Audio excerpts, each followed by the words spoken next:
2K subscribers here on Touche TV. To show our appreciation, we're going to be doing our very first giveaway. We're going to be having 2 great giveaway winners, and what those winners are going to be getting are 2 boxes, 1 box each, full of Australian sweets and candies. If you want to enter this competition, here's what you need to do.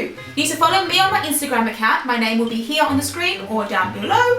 You'll also need to follow me on Twitter, but if you don't have Twitter, it doesn't matter, I know how that is, so you need to just follow me on Instagram. And you also need to subscribe to my YouTube channel, which is Touche TV. So there are 3 things you need to do. Follow me on Instagram, Twitter, and subscribe to the YouTube channel, and I'll be going through all those people and choosing 2 special winners, and I'll contact you and we'll get your address and send the prizes out to you. So that's all you need to do. So let's get to it! Hey guys, it's us again. Today we're going to be telling you guys about some of our most embarrassing moments ever. Now, being twins and being sisters in general, we go everywhere together, and so anything that happens to one of us typically happens to the both of us. Yeah. So today we're going to be telling you some of our most embarrassing stories. So let's get started. Story number 1. I like to call this story, You Found Me on the Floor. Okay, so this happened in 2013. Yeah. Happened at my very first concert. So it was a music festival. Yeah. Anybody who lives in Australia will know that we used to have annual festivals called Superfest. And this is a festival where different artists from all over the world come together and perform for the Australian audiences. Yeah. So it's our winter over here, so it's kind of cold. At this time, when the concert was going on, I had just turned 17, I think. So we just turned 17, right? Yeah. So at this time, I was really sick. I was really ill. I had like a huge ulcer like on my thigh. It was a boil. It was a boil. It was really hurting me, and like I couldn't walk for like several days because the ticket was so expensive. It was like what? $155. I wasn't gonna lay on my couch all day for spending that much money. So I convinced myself to go to this festival. I woke up in the morning. I had slept with my sore on my leg that night before, and it was really hurting me. So I was like, if I'm going to do this, I have to do it well, plan everything out. So I took Panadol and Nurofen before I went to this festival. Anyway, I got to the concert, everything was fine, it was all good. Well, she really wanted to go because Bow Wow was there, New Boys, Flow Rider, Snoop Dogg, I think Snoop Dogg was there. I think Snoop Dogg. Flow Rider, the New Boys, T-Pain, Bow Wow, Busta Rhymes. Okay, so this is what happened. It was a really, really hot day. The place was packed. It was insane. Yeah. Our tickets were for the front row, technically. Yeah. So now we have general admission and the bling ring. We didn't get the bling ring, but we got the general admission, but the front row. So it was the front row of general admission, so we could see like everything clear as day. I walked into the festival, all 3 of us, so it was her, she didn't walk in, me, and my sister. My older sister had to give her a piggyback ride because she couldn't even walk. That should have been the red light for her, not to go. We didn't get any water because we thought like if we're in the front we have like easy access, to go and get a bottle of water. And yeah, we didn't really know the schedule of the performances. So it turns out Busta Rhymes, the person that I really wanted to see, was coming on in 8 hours time. So I was like, it's okay. At this day is when I discovered I had anxiety. It's not anxiety, it's stupidity. It's not anxiety. I have anxiety. When I am in like a highly populated place and there's a lot of people, I get really anxious. Yeah. So what happened was I started to sweat really badly. Now this is like honestly like not even 2 hours in, and I remember them putting on the side of the screen on the stage saying Busta Rhymes coming on in 8 hours time. So when I saw that, I was like starting to get claustrophobic and like thinking I don't have water, I can't stand here for 8 hours time, and I didn't want to tell my sisters that I needed water because if I had told my sisters, we would have had to have left the front to go and get a bottle of water just for me, and I knew that they wouldn't have wanted that. So I just stayed really quiet. So we're slowly making our way to the front of the gate, and I was like starting to get really claustrophobic. I started to get really hot, and I had these shoes on. No, I had purple Doc Martens on. I had those on already. My legs were like really heavy, and having an ulcer / boil on my thigh was making life even more difficult for me to like stand for so long. Anyway, so half an hour had gone, and I saw that the time on the screen just wasn't going down. All of a sudden, I started to see like black and white lines. And by this time, we were like literally touching the front gate, like the fence. We were at the front of the fence. Yeah, I started to see black and white lines for like, I don't know, 3 minutes, and I was like, okay. And all of a sudden everything went like quiet, like really quiet. And I was trying to call my older sister Abba, so I was like looking for her because I didn't know where she was. Remembering I couldn't see anything because all I could see was black and white lines. So I was like trying to find Abba, and bam! Everything just went black. Black, like hard up black. and then I just blacked out. I had fainted, guys. I fainted for like what? 5 minutes. Okay, so after she had fainted, right, my sister and I were still enjoying the concert, not knowing that she's dead behind us. That she's down on the ground behind us. Until like some really big American guy tapped me on the back and was like, "Is that your twin? She's on the floor." And I just saw her and I was like, holy crap, like come on. Once we just hit the front of the stage and now you decide to faint. So it's like we're like, oh, I was so embarrassed. I was embarrassed for her. No, but guys, let me tell you, when I was down on that floor for like 5 minutes, that was the best 5 minutes of my life. Yeah. I'm serious. It was really relaxing, and I felt like I was in heaven. Like I literally felt dead. People started to fan her with it. Well, I woke up after 5 minutes. I don't know. You were lucky I woke up. I don't know. We had to fan her with this cardboard. This guy had a big cardboard sign. So we had to fan her with the cardboard sign, and she wakes up like, no, and then, yeah, all of a sudden, I started to hear things, like the sounds that are coming back to me. Bow Wow was just about to come on stage. I think it was the presence of Bow Wow which resurrected me from my death. So funny. So I was hearing like, Bow Wow's on next. So this is how it was. Like, Bow Wow's on next, Bow Wow's on next. And it got a lot louder, so I was like, okay, I'm gonna wake up. So I opened my eyes, and my sister was calling me. She kept calling me over and over again. Who was calling? My older sister, Abba. Yeah, not me. Abba was on top of me. She was like, wake up, wake up, wake up. And I opened my eyes. And I said, Abba, that was the best sleep ever. Yeah, so she said, the best sleep ever. And everyone was looking at me. Everyone that was surrounding me was looking at me like, are you crazy? She's an idiot. I was like, that was the best sleep ever. Abba pulled me, get up. She goes, get up. And then she grabbed me. I started to cry. I started to cry. Already I was looking on fleek, okay? My eyebrows were on fleek. But at that time, I didn't care. I started to cry. I was crying. I just literally thought I was dead and not half asleep. So I didn't really know what went on. And then someone in the front row called security.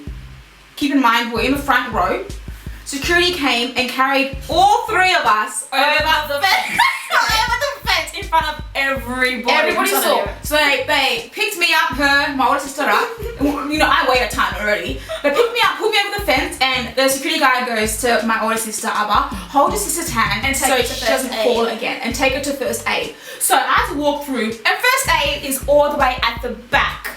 My bad. So I had to walk through the whole crowd. Keep in mind, we had the best outfits on, okay? At the time, we had the best outfits on. We had the best outfits on, so everybody like already knew us, and they're like, damn, look at their outfits, they dropped Martens. At the start, it was all cool, until now, we get our moment of fame, and I fainted. I got tested to see if I was on any medications or drugs, like I was smoking anything, but I was safe. But that was one of my most embarrassing moments, is when I fainted at Superfest in 2013. But guys, I'm well now, so there's no need to continue worrying about me, alright?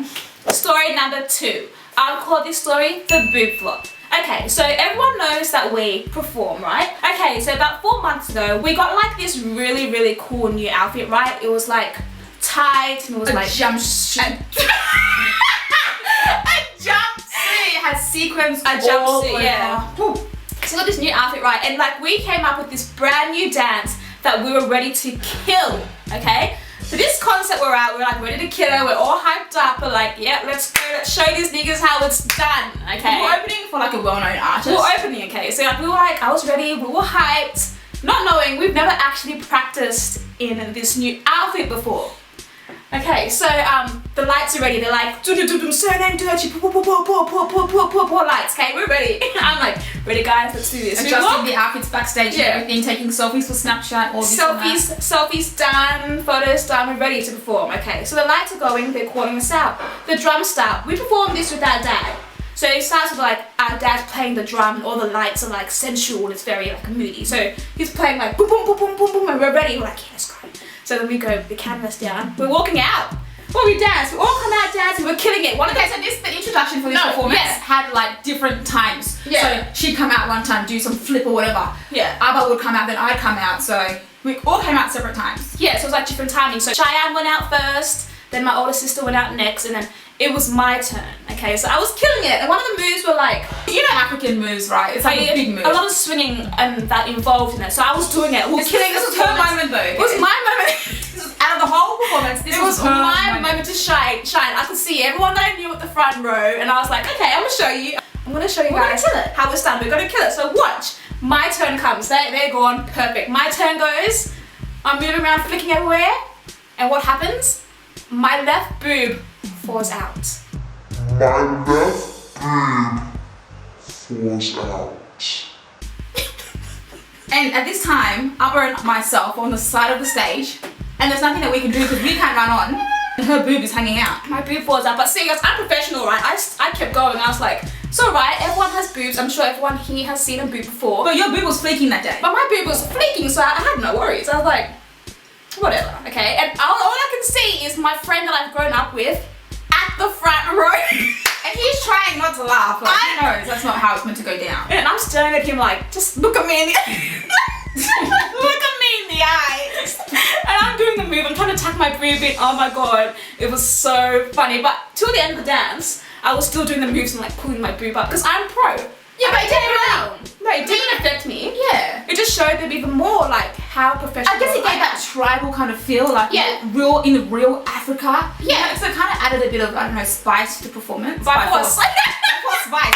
No, seriously though, like we were dying. I were dying because this performance, this solo piece, she planned for like months. Yeah. Like more than months she planned it for. This one moment. And it didn't like pop out because the whole outfit like came down. And it was like sitting there. One boob was in and the other was just like, That was absolutely hilarious. so funny. So that was my most embarrassing moment.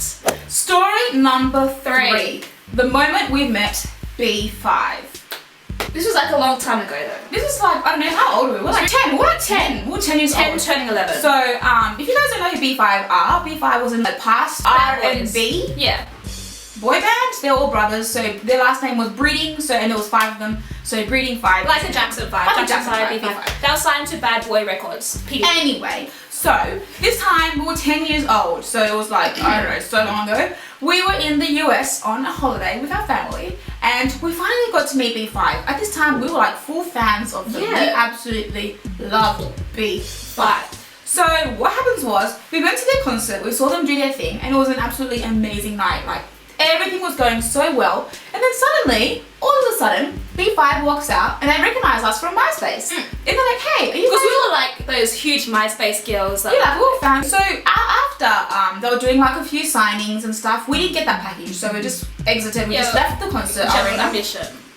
And Brian was like, hey, girls, I know you guys from Hippo. And because my mum, she like speaks to a lot of people, she knew one of their security guards. So I found, Mum knew the security guards. Yeah. They recognized us. We're like, hey, come over here. So we were in, like we were so we were already like, in, like, no worries. whatever. So what happened was, we went over to them and we're like, hey, lovely to meet you in person. It's finally good to like. We were pretty chilled for that age. We were so sure, we didn't even care. Like, we didn't think anything of it. But me, I was like, Brian pulled out his sidekick and was like, and then Carnell, his other brother, got out the BlackBerry and was like, yeah, let's start taking photos. We got a few photos, so it was all cool. And then after, he was like, hey, you want to come back to the hotel and chill with us? And we're like, okay, cool. But we waited till they finished their full signings and everything. And then afterwards, we met them at their little van thingy. yeah. They came out and we got in the van and went to the hotel. So we got to the hotel, it was all cool. And then what happens was, we rock up to the hotel not knowing that other people were already there. Like, the hotel room was packed with girls in like skankiest dresses ever, hardly wearing any clothes at all. But then this is us. But that's because the band, like, it was from like 10-year-olds to like 20-year-olds. The youngest member in the band was like, what, 13 to 20? 20, yeah. So it was 5 of them. Oh, weird, that didn't click. It didn't click to us. So we went to the hotel and the hotel room was packed with groupies. We got into the elevator and went up with them, like the band, and everyone was like in the foyer of the hotel screaming like, oh my god, Brian, Carnell, Dustin, oh my gosh, screaming, whatever. We didn't think anything of it because we were just on holidays. Yeah, it was a cool experience. Whoop-de-doo. So we went up the elevator, got to the hotel room, opened the door, and all these freaking groupies were inside waiting. Like, but they weren't like screaming, they were like trying to play it cool. Yeah, so we went into the hotel room and then the security guard went to his room, their mum went to their own room, the other brothers went off with these other girls and all that. And then we were just there like, we thought we were just having a party with B5 and chilling, you know, because that's how innocent we were at that time. That's what happened. It was so awkward. So we were sitting there for 20 minutes, right? And I was sitting there looking at my sister's like, how the F we're going to get out of here? We don't want to be seen like that because that's not how we are. So we're like really awkward. So we're like, okay, we're going to try and get out of here. So we had to think of a really good plan to get out of here. So we were thinking, right, we're like, at this time, when we walked in, because I was really a big fan of Carnell, Carnell's shoes that he always wore were on the floor in the hotel, and I saw her, no one was in the room with me, and I was looking at her like, hey, Carnell's shoes. She wanted to steal the shoes. I wanted to steal Carnell's shoes so bad, so I picked them up, and I just to smell them here, so I smelled them. I really wanted to take these shoes, so I didn't take the shoes, whatever. I put them down, and then we had to think of a really good master plan to get ourselves out of that hotel room because it was so freaking awkward. Okay, so we literally couldn't think of any other way to get out of this room, but then I just started crying. I don't know, maybe because I was so like, it was so awkward that I started crying. I started crying, I got all their attention. She's crying so loud that the security guard in the next room even heard us crying. I can't The security guard comes out and grabs B5 and goes, "What the heck did you do to these girls?" They think that he They thought think that they did they something something to to us, us, but like, like, he didn't, okay. And I was crying, and I was like, what happened? And I was like, my friend died. No, my friend was in a car accident and he died. Yeah. That was At this time, she didn't give any of us. She didn't give me or my other sister the rundown, the story rundown. So we just go along with it. I was like, oh! I went, oh my god, because she was on the phone at the time. She was like, oh my god, what happened? He died? And I said, oh, Yeah. what? Biggie died? I said Yeah. Biggie. Okay, I don't know any name. I told him his name was like Chris or something. The guy that died, his name was Chris. So when they said, and she said, they said, what's your friend's name? At the same time, she goes, Chris. And I said, Biggie. So it sounded so dumb. It sounded fake. so but they just ignored that. And I was like, oh my god, I was crying. Eventually we got out of the room. Hey, we got our stuff gathered. She was crying so much that at the time when she was crying, we were backing up out of the room. Out of the room. Opened the door, she was crying, walking Trying to back get out out. to the elevator. And then one of who was it? Dustin? No, we got Carnell, yeah. And because you know, my sister and her are really big fans of Carnell. So we're getting out into the corridor, like where the lift elevator thing is. I'm standing there saying our goodbyes, still crying. Carnell comes up to me and says, "Would you like me to pray for you?" He goes, hold up. No. He said, he said, no. He goes, this guy said, hold up, before you go, would you like me to pray for you? And this time I was like, no, it's Carnell from B5. He full hugs her. And I said, already he's praying for me. I'm lying, and now he's gonna pray for me. I was He like, hugs her, put his head on her shoulders like. I put my head on his shoulder. Yeah, and I was like, let me pray for this girl, her friend. Biggie died in a car accident. We just hope she gets home safely, all this and that. But that time, I was a big fan of Carnell. So me still being a fangirl, I'm stupid. I wasn't thinking straight. She was still crying. I was crying. He was still praying. I come up with my phone, my BlackBerry, and I was like, hey, Carnell, before we go, I'm actually crying. Can I get a quick selfie with you? And I put my phone out to get a selfie with Carnell. He stopped praying and gave me the biggest dirty look ever. Like, are you serious? Your friend just died. Your friend just died. And you're asking for a selfie. And then he offered to walk us to our car. He goes, do you want me to walk you back to your hotel? We were in Atlanta this time, so our hotel was like far away. Yeah. So we were like, oh no, we won't, because we literally, if he had walked us back, she would have had to cry the I whole was way. already feeling sick. I felt sick because he looked at me like I was nothing. It was just so humiliating. And then only being like young teens, we were still starstruck, right? So we got into the elevator, went down, put the code whatever in, went down to the foyer. Okay, we thought we were going down. We thought we were going the down. door shut, elevator door shut. We put the security code in so that it could move from It felt like it was moving, but the elevator actually didn't move. It So was we were just still still like- the same floor. We were still really flustered for what had happened. So we were jumping around in the elevator like, oh my god, Carnell, hug me, or big white She was hug me. screaming and she was smiling at this point. And I was smiling, not knowing we're on the same floor, so they probably could have heard us the whole time. So we're screaming, and what happens is the elevator door decides to open. The door opens, and we're in there like, she's screaming like, oh my god, pray me, ah! She was full screaming everything, and then they saw us that we're fucking idiots, and then as soon as the door opened, we were like, ah! She started crying again, and then it was so funny. It was so funny. I'm pretty sure they knew we were lying. But It anyway, was so funny. we got out of that, so that was the third embarrassing story. Yeah. That was the best day actually. We still speak to them now, but Yeah, it's not. But I think not they've now. actually forgotten who we are. Like, we were the jealous. Thank God. So good. They'll never find out unless they watch this video. So. So funny. That was almost. That was funny. So guys, that's it for our most embarrassing stories. We of course have so many more. If you want to hear the rest of our embarrassing stories, let us know down below in the comments or just let us know on all our social media. We hope you guys enjoyed the video. You already know what to do. Press the like button, comment down below, subscribe and share this video with your friends and family. In the meantime, we will speak and see you guys later. Bye!